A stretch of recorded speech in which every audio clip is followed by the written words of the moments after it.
التجمعية للمرأة التجمعية الحاضرة معنا اليوم.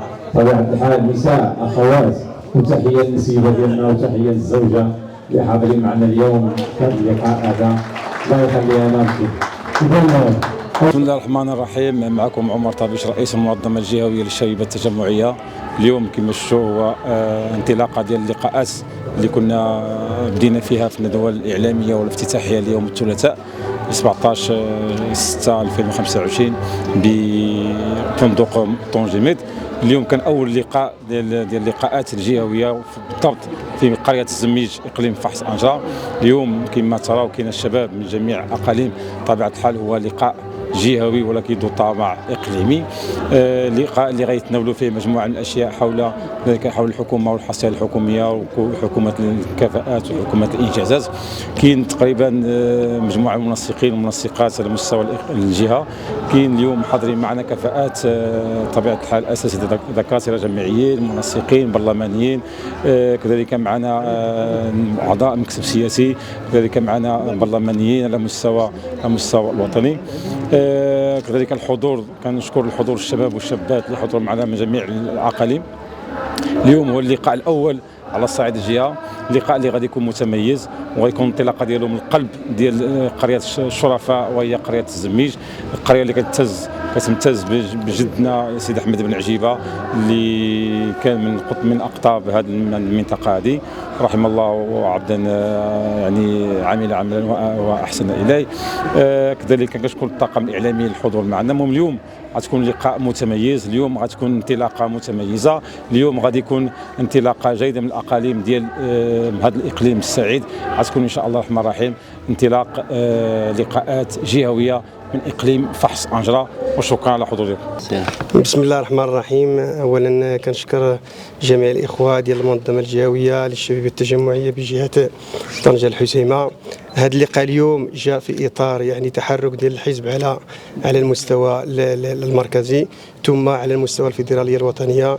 الحمد لله اليوم احنا جينا من جهه قلمي موادنون كرئيس المنظمه الجهويه وعضو الفيدراليه باش نحضروا هذا اللقاء هذا اللي هو لقاء مهم اللي غيتناول الحصيله الحكوميه اللي الحمد لله فهي حصيله جد مميزه جدا اللي غتناول اليوم ان شاء الله. غنناقشوا واحد النقاش اللي هو نقاش عمومي اللي كيتحاور مع على الحمايه الاجتماعيه ثم على التشغيل وعلى الاستثمار. والحمد لله الحكومه هذه بذلت مجهودات يعني جباره في اطار هذه الحمايه الاجتماعيه، انطلاقا من التغطيه الصحيه ثم الدعم المباشر ثم اليوم خدامين في التقاعد وفي ان شاء الله الرحمن الرحيم غنكملوا بمنحه فقدان الشغل. وبالتالي في اطار الحمايه الدوله الاجتماعيه الحمد لله الدوله والحكومه عملت بتصريحات وبتوجيهات ديال جلاله الملك على اساس جميع المواطنين المغاربه انهم يستفدوا من هذه التغطيه الصحيه. والحمد لله التغطيه الصحيه هي مجموعه من الاوراش الكبرى وفي اطارها الصحه اللي الحمد لله اليوم كنشوفوا واحد ثوره اجتماعيه صحيه منها جميع المستشفيات الجامعيه ومستشفيات القرب. اليوم الحمد لله احنا بصدد اكثر من 800 مستوصف ومستشفيات القرب ثم الحمد لله جينا كل جهه غنلقاو فيها مستشفى جامعي. وبالتالي الحمد لله كنتمنوا هاد الانجازات هادو. وشكرا لكم وشكرا. هذا اللقاء هذا وتكون في جميع الاقاليم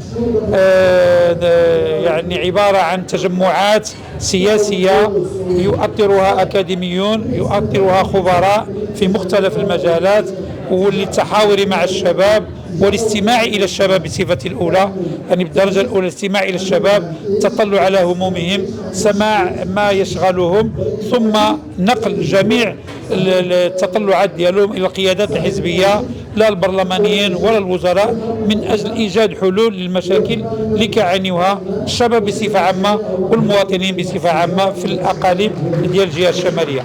حنا في الإقليم ديال فحص أنجرة الحمد لله كان عندنا التواصل دائم مع الشباب ومع المواطنين.